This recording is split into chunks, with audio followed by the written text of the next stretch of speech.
Imagine opening a restaurant, but before serving a single customer, you must pay rent, not once, forever. Now imagine the landlord owns every road leading to your restaurant. Every customer must pass through their gate. Every transaction flows through their system. Every payment generates revenue for the owner. This is not a hypothetical scenario. This is how one of the most powerful business models in modern history operates. A system so effective that millions of businesses willingly participate. A system so deeply integrated that leaving it often becomes economically painful. Most people see the App Store as a marketplace. Apple sees something very different: infrastructure. And infrastructure changes the rules of the game. When the iPhone launched, it was a product, a revolutionary product, but still a product. Then came the App Store. At first glance, it seemed simple. Developers could build applications, users could download them. Everyone benefited. Developers gained distribution, users gained functionality. Apple gained a stronger ecosystem. A perfect arrangement, or so it appeared. Because hidden beneath this marketplace was a far more powerful system, a system that transformed Apple from a hardware company into something much larger, an economic gatekeeper. Most companies sell products. Some companies sell services. But the most powerful companies sell access. Access behaves differently. Products require constant competition. Access generates recurring dependence. The more participants join, the stronger the system becomes. The stronger the system becomes, the harder it becomes to leave. Apple understood something fundamental. The future would not belong to those building applications. It would belong to those controlling the environment where applications exist. Not the store, the land beneath the store. Every economic system contains gateways, ports, railways, pipelines, exchanges. The digital economy is no different. The App Store functions as a gateway. Developers gain access to hundreds of millions of users. Users gain access to millions of applications.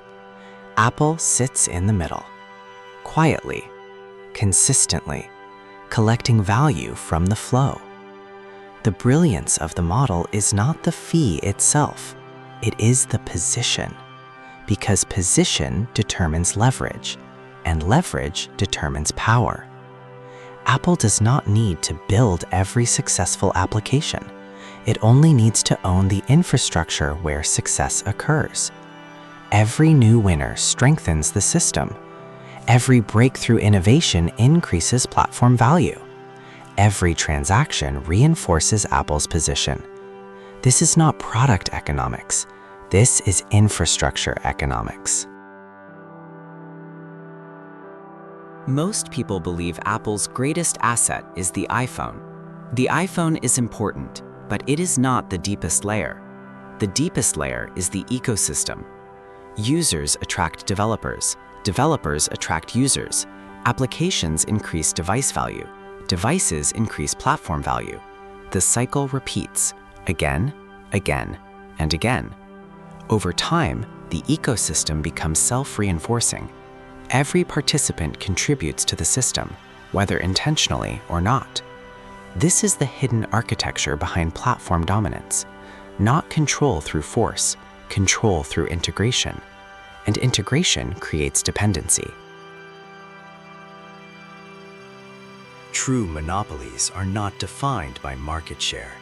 They are defined by dependency. Can users leave easily?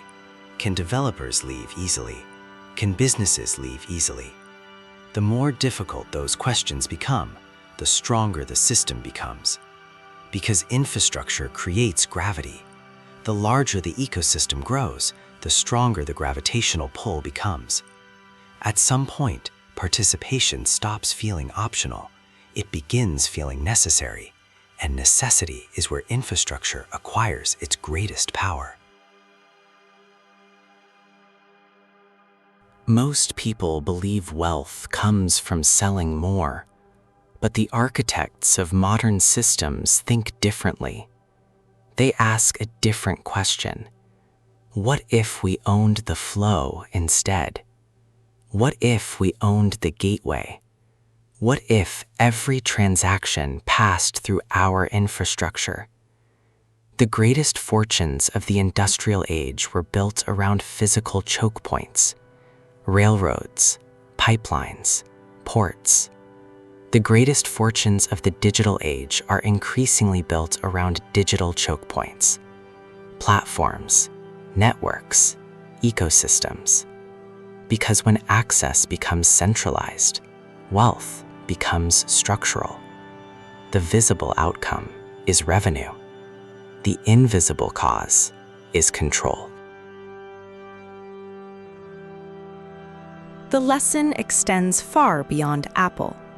Every modern digital empire follows a similar blueprint. Build the foundation, create the ecosystem, control the flow, capture the value. The builders of the digital era rarely start from zero. They leverage frameworks, infrastructure, software foundations, and proven architectures. Then focus on building systems capable of scaling beyond individual effort.